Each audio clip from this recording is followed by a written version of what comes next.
translation. A sannyasi must not present allurements of material benefits to gather many disciples, nor should he unnecessarily read many books or give discourses as a means of livelihood. He must never attempt to increase material opulences unnecessarily. Repetitively, please. A sannyasi must not present allurements of material benefits to gather many disciples, nor should he unnecessarily read many books or give discourses as a means of livelihood. He must never attempt to increase material opulences unnecessarily. Purport by Srila Prabhupada. So-called swamis and yogis generally make disciples by alluring them with material benefits. There are many so-called gurus who attract disciples by promising to cure their diseases or increase their material opulence by manufacturing gold. These are lucrative allurements. These are lucrative allurements for unintelligent men. A sannyasi is prohibited from making disciples through such material allurements. Sannyasis sometimes indulge in material opulence by unnecessarily constructing many temples and monasteries. But actually, such endeavors should be avoided.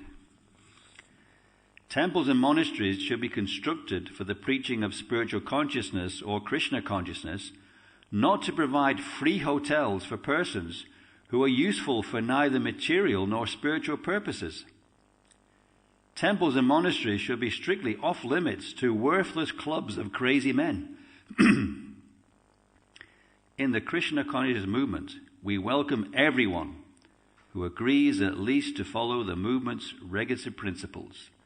No illicit sex, no intoxication, no meat eating, and no gambling. In the temples and monasteries, gatherings of unnecessary, rejected, lazy fellows should be strictly disallowed. The temples and monasteries should be used exclusively by devotees who are serious about spiritual advancement in Krishna consciousness.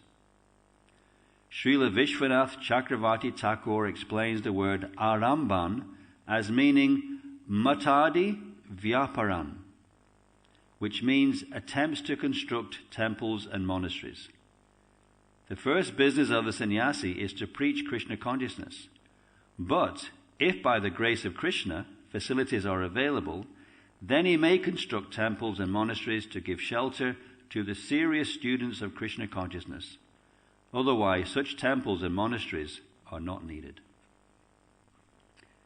Om Jnana Timirandasya Jananjana Shalakaya Chakshur Amilitam Yena Tasmai Shri Gurave Namaha.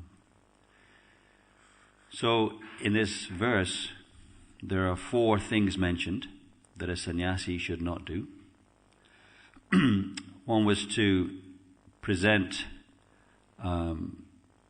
material allurements, to attract disciples by material allurements. The second one was to read many books. The third one was to make a living by speaking, giving discourses. And the fourth one was to attempt to increase unnecessary opulences. These 4 things have been described here. Interestingly, in the purport, it seems that Srila Prabhupada has only really highlighted two of these 4. In the first part of the purport, Srila Prabhupada gets right into heavy. I mean, actually, the purport is very heavy words. So-called swamis and yogis. In other words, there are many people that call themselves swamis, controllers of the senses, and yogis, people with mystic power, and they attract followers by alluring them with material benefits. And I mean, there are some famous people, or infamous, as you may wish to call them, who somehow have the ability they can somehow bring gold.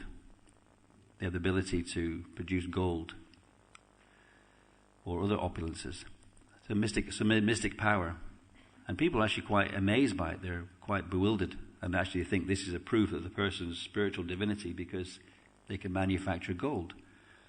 But Prabhupada has used the word so-called, very heavy. I mean, what would we have known had we not come across a real Swami? How would we have known what a real Swami is? We'd think, yes, it must be. He must be fantastically wonderful and holy because he can produce gold. Another thing is, this is also by offering people, I can cure your disease. We hear in the time of Bhaktivinoda Thakur, there was such a yogi who actually had the ability to cure people's diseases. People would go to him and he would cure their diseases. He would also dance with their wives in the dark of night. But he would also be able to cure disease. So people were very enchanted. He must be Lord Vishnu or an incarnation of Lord Vishnu because of his wonderful mystical abilities. But their interest was to gain followers and gain reputation themselves. Now sometimes, even in a kind of Western setting, we may not use the word swamis or yogis, but sometimes there are leaders who are in the guise of spiritual leaders who are also inducing people for their material opulences. Sometimes you can go to read various things or hear various things. And people are saying, yes, the proof of the authenticity of this system of spirituality, religiosity, is that you become opulent. It's a very heavy thing. They preach it. And then when they preach it, they say, okay, now give me some money. They want to have some money. I heard one presentation, and there were 3 preachers, and they all went to a certain rendezvous or something to do some kind of preaching. And they're all talking about how they all went into the airport with their own private jets. And the speaker was showing that this is authentic. I'm a messenger of God, then I have this, more or less, this is what I'm entitled to. Now, it's interesting because on Sunday we were hearing about Srila Bhaktisiddhanta, who had was it Rolls-Royce car? I think there's a picture of him in a Rolls-Royce car, I think it is, upstairs. And he wore a Savile Row coat, and he wore leather shoes.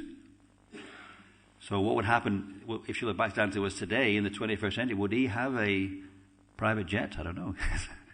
So I do a physical conceal. Anyway, some people, they, in the name of being a religious leader, they try to induce people. Yes, if you come to me, you will get material opulence. I'll cure you of your diseases. I'll sort out your problems. But Prabhupada said, this is so cold. He says, this is heavy words for unintelligent men. Why is that unintelligent? Why is it a sign of unintelligence if you get gold, if you cure your diseases? Today we think, that's not intelligent, that's great. Why am I unintelligent if I go to this person and he cures me of my diseases? Of course, there's a verse in the Bhagavad Gita that may shed light on it.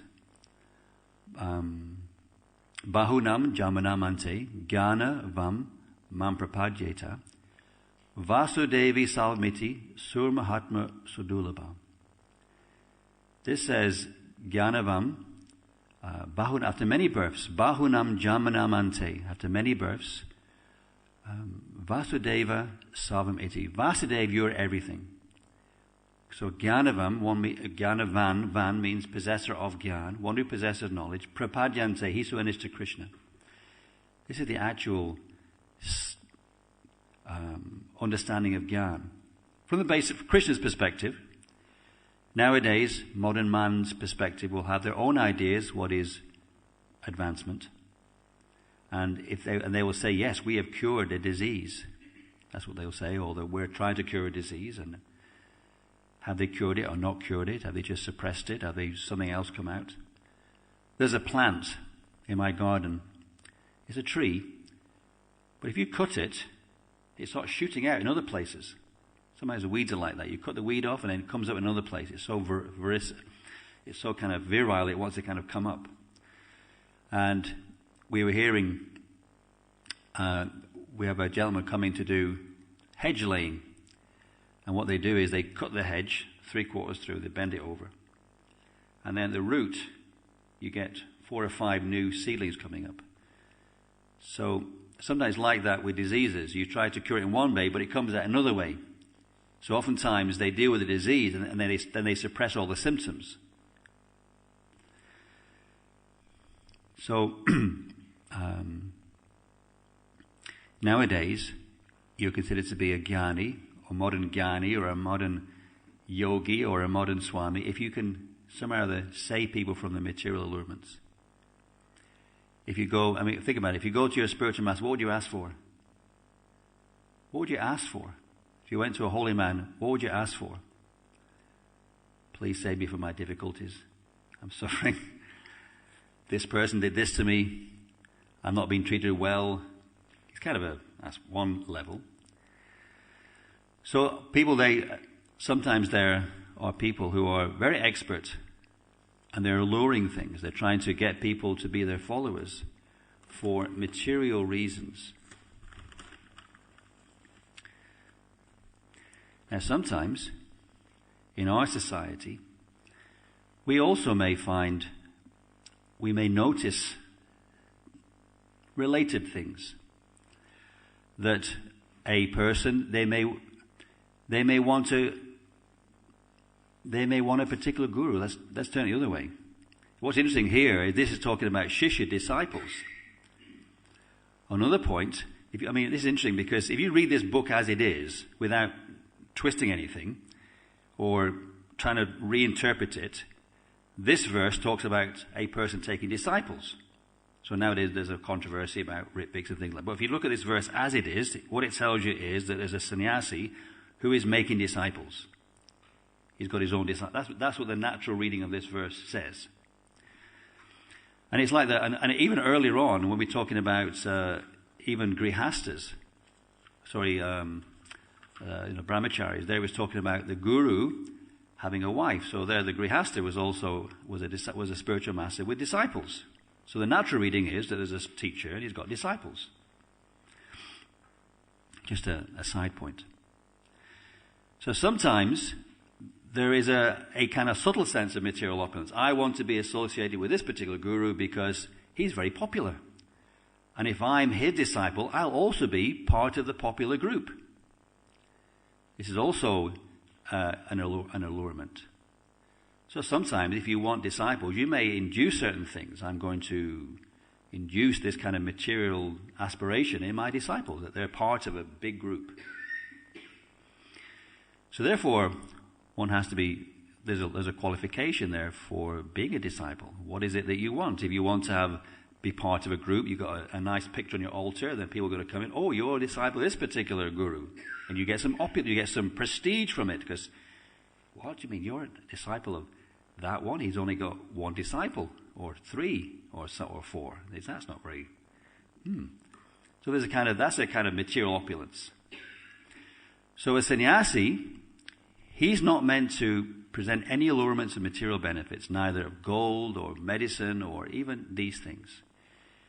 Because what's interesting, if you go back to the first verse in this chapter when Narada Muni starts speaking, what is the duty of a sannyasi? A person able to cultivate spiritual knowledge, to renounce all material connections, and merely keeping the body inhabitable, he should travel from one place to another, passing only one night in each village.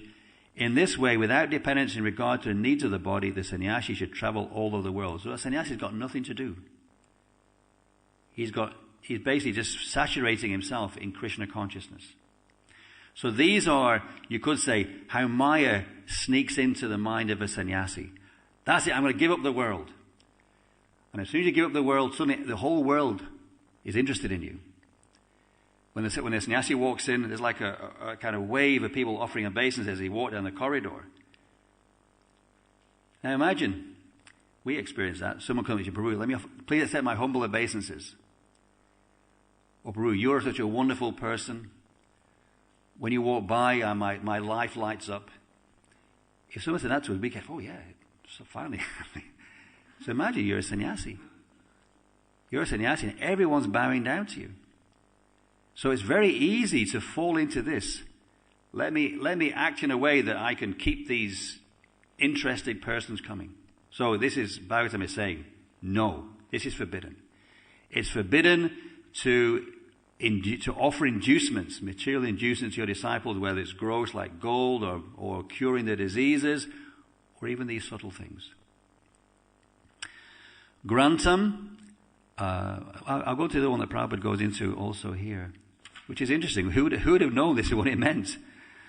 Naramban arabet quachit. He says, never nor unnecessary opulences, arabet, should attempt to increase at any time. Who would have thought that meant opening temples? We thought, yeah, of course, a sannyasi should open temples.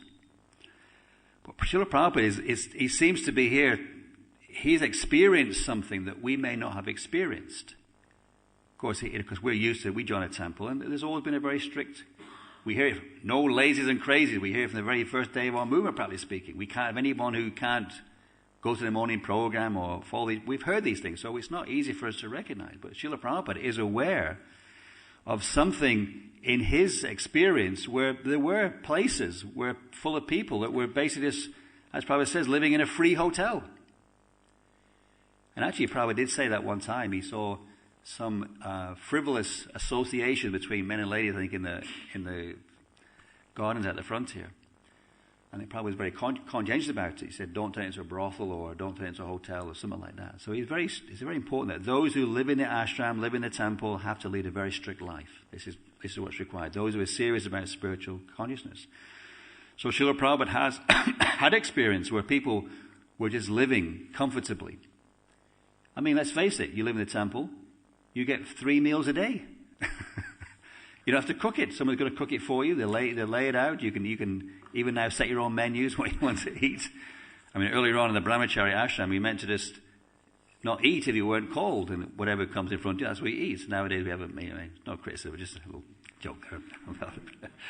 But anyway, so you can live very comfortably, and people understand that. Oh yes, I can actually. And probably once that he says, you can come. Anyone, the whole world can come and join our movement. But you have to be strict. You have to seriously want spiritual life. This is the other side. If you're willing to live a strict life, you can come, you can eat nicely, you'll be taken care of, you'll have a nice central heated rooms with hot water, a special room for drying your clothes, all those things. No anxieties. You don't need it. Everything's going to be taken care of you. Just by rising early, an austere life, and so sometimes people want to take advantage of it. So probably, these are very heavy terms. Crazy men, worthless clubs of crazy men. He didn't want our temples to be full of, he wanted people to be, people who, when you meet a devotee, you're meant to feel Krishna's presence by the presence of the devotee. And that means they're trying to go back to Krishna. They're trying to cultivate the relationship with Krishna. So he's very heavy, Shilpa. He wants our temples to be pure, to be beacons of the spiritual realm. So therefore things are very strict. And if we take our foot off the pedal, then we go to the easy life, and then we'll fill it up with, in other words, if you offered a place like that where we're open for crazy people, we're open for people who aren't actually interested, the place will be full. So no, we're only interested in very strict people. So temples and monasteries. So sometimes it may be a tendency, because you become famous. I opened a temple. This temple was built by so-and-so. Then suddenly you become a famous thing. So it's possible that sannyasi may think, actually, I'll open a temple and I will become the center of interest because I've opened this temple. Probably often, in a similar light, he often talks about opening hospitals. Some people, they renounce the world and they start opening hospitals, kind of a humanitarian activity. And as Hare Krishna movement, we also sometimes open hospitals. So someone has a question, how far are we going here? So there's often a debate about this. Now we're opening schools. Opening schools, opening hospitals. Now we're opening schools.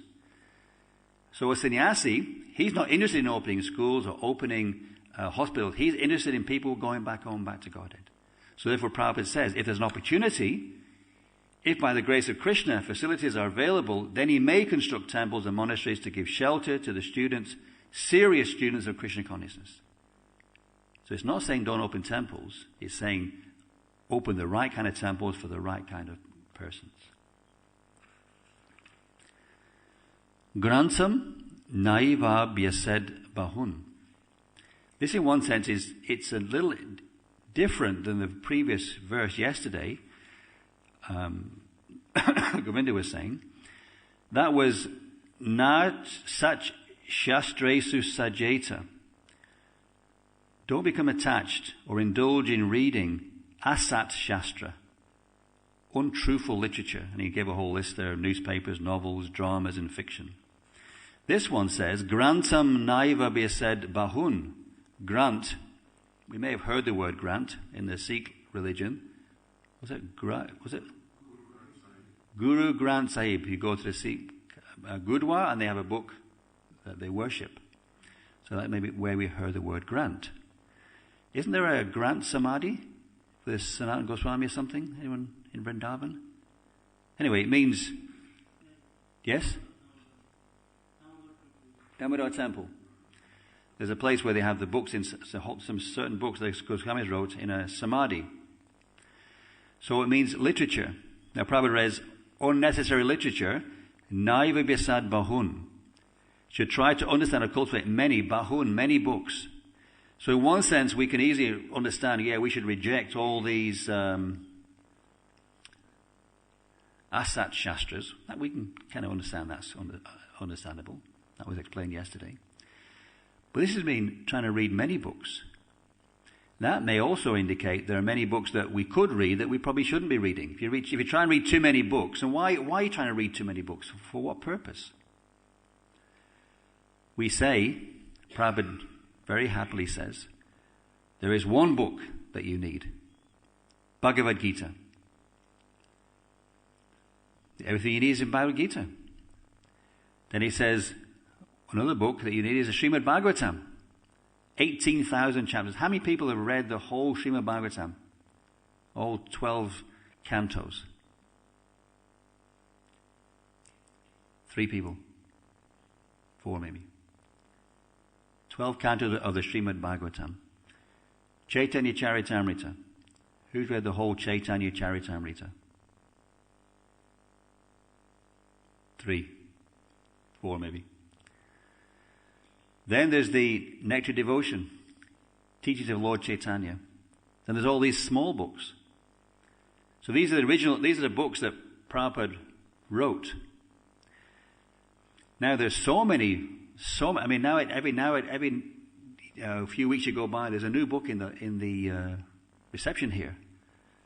Another book written by another Goswami, other books written by devotees. We heard on Sunday that Kripa Moy said we should all write something. So how are we going to read all this? But a sannyasi, he can't spend his whole time reading everything, so it can be distracting for him. And why is one reading all those different books? For what purpose? I want to find something really different.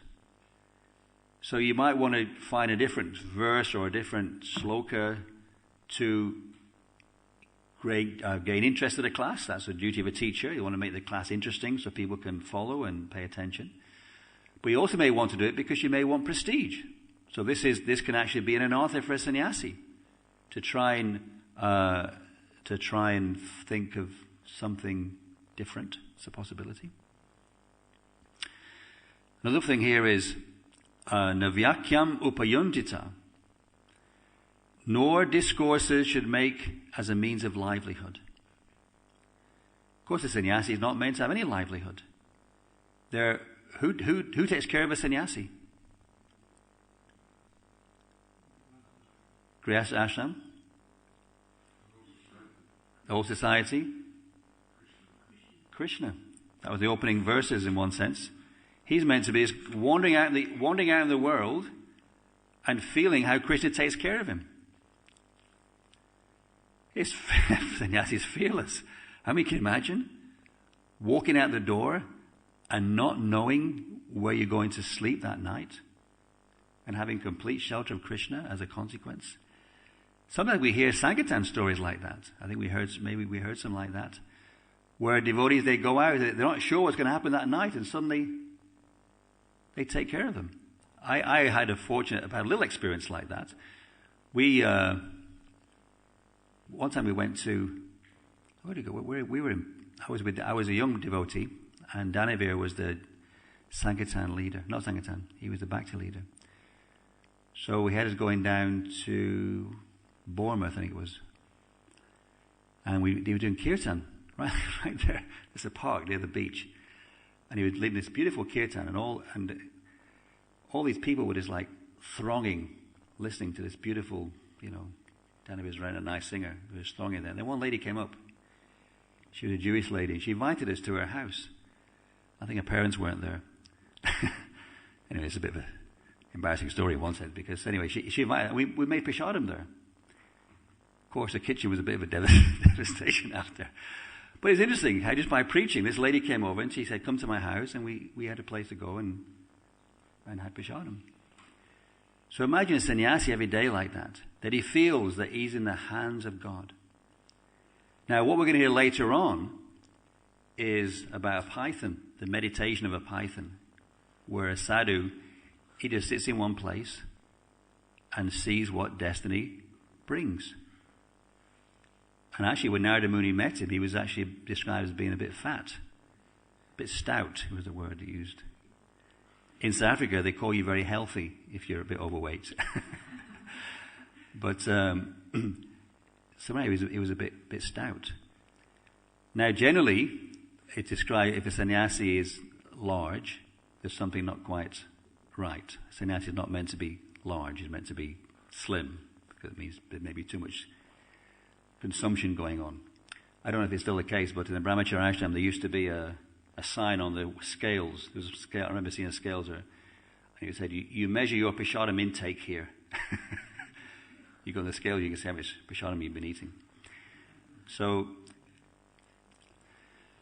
a sannyasi, he lives by knocking on door to door. The Vanaprastha, the previous ashram, they live in the forest, and actually they can have a cottage. But although it's described that the cottage there is to keep the sacred fire protected.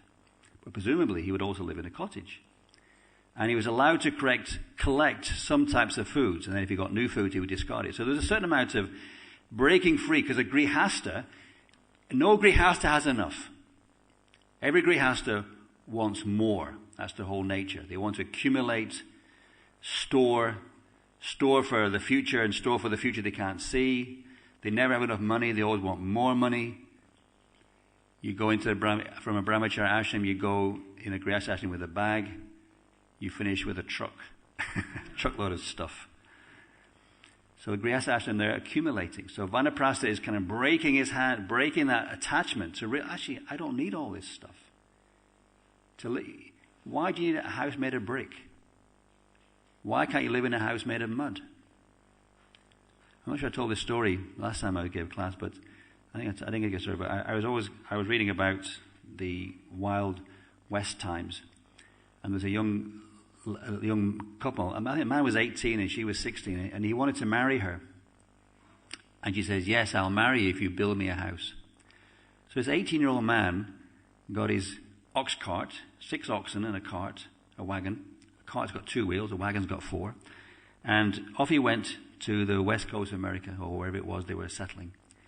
So this young 18-year-old man was trekking across these wild plains, and then he went to wherever they settled, and he built his wife a house. So a Vanaprastha is meant to make a vow of 12 years, 8 years, 4 years, 2 years, or 1 year, and then live in this place, but he has a cottage. But a sannyasi can't have a cottage. He goes out there and see what God provides. Now sometimes in our ISKCON society, not sometimes, the sannyasis don't have to worry. As long as they get to his temple, they'll be fully taken care of. They get the best room, the best facilities, they'll have someone iron their clothes. So it can actually mean you can actually become dependent. But a sannyasi is meant to be independent. I'm not dependent on anything. We generally hear that a sannyasi goes door to door begging, and for the benefit of preaching to the people. In one purport, Prabhupada writes that a sannyasi doesn't have to go begging, or a sadhu doesn't have to go begging door to door, because he lives in the lap of nature. In other words, Krishna is providing food everywhere. We had this workshop one time with Smita Krishna Maharaj. And what he had, can't remember the name of it. But he had one devotee who was playing the role of Mother Bhumi. And then, some kind of, anyway, I can't remember that word, but basically, then devotees, they kind of position themselves around this devotee who is playing Bhumi. And they asked Bhumi questions. And some of the things that Bhumi would say was, basically, all your needs are being taken care of. I'm providing everything that you need. But we doubt that sometimes. Krishna says in the Bhagavad Gita, I am the healing herb. Nowadays, we don't have any concept of the healing herb. We have to go to the chemist. Did you know, for example, that I think it's aspirin comes from a willow tree? Or at least that's where that kind of idea came from. So a lot of times they're nicking what nature's providing, putting a label on it, manufacturing it, officially banning you from using herbal medicines, and they're making loads of money on the basis of these things. But Krishna says, I'm the healing herb. So the difficulty we're in, that we're so distanced from a natural life that we don't even know how to live. You often hear in India, for example, young boys, they just leave home and off they go. Just off they go. And they're taken care of. We're so artificialized that we don't know how to live without a supermarket. We actually don't know what to eat. What can I eat naturally? Will it poison me, or can I eat it? It described that you would eat roots and herbs. Do we know what roots to eat? What can we eat? So a sannyasi presumably would have this kind of understanding to go out what to eat. Of course, they would knock on the door. Please give me this. I mean, imagine that. Anybody done that? Knocked on a door for begging for your own sustenance?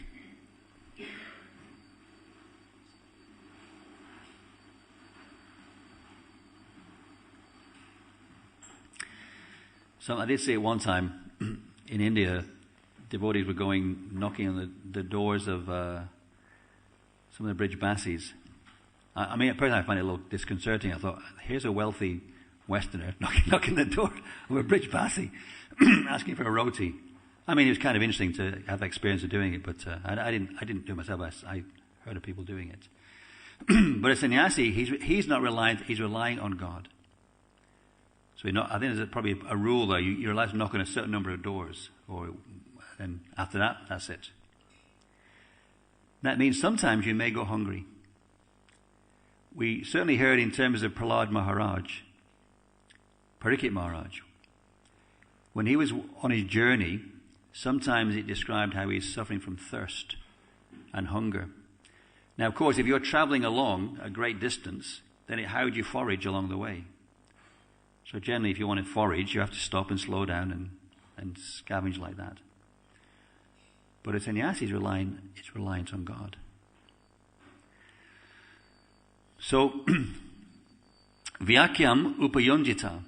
A sannyasi is not dependent on anything. So if he may think, actually, if I go and give a nice class, if I speak some erudite philosophy, people are going to give me money.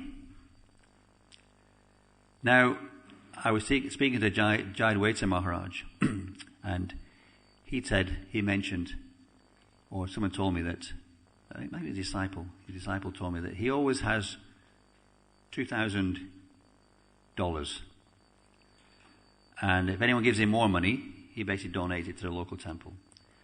And he was reflecting how he's one of the kind of, I suppose, not high-profile swamis. He's high-profile. Everyone knows Jayadvaita Maharaj, but he's not like, he's not.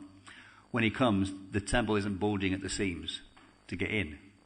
He comes in the normal people here. But he was mentioning, I think in 1 year he gets like $25,000 or something. In other words, if you're a sannyasi, people give you money. Now imagine if you can speak very erudite, and then suddenly more people come.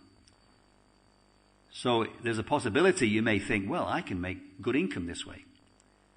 I can have lots of savings and accumulate lots of wealth by giving a discourse. I'll speak Krishna consciousness, and I can make my livelihood this way. So this is Maya. So these are 4, you could say, Mayas of a sannyasi. Warnings, forbidden activities.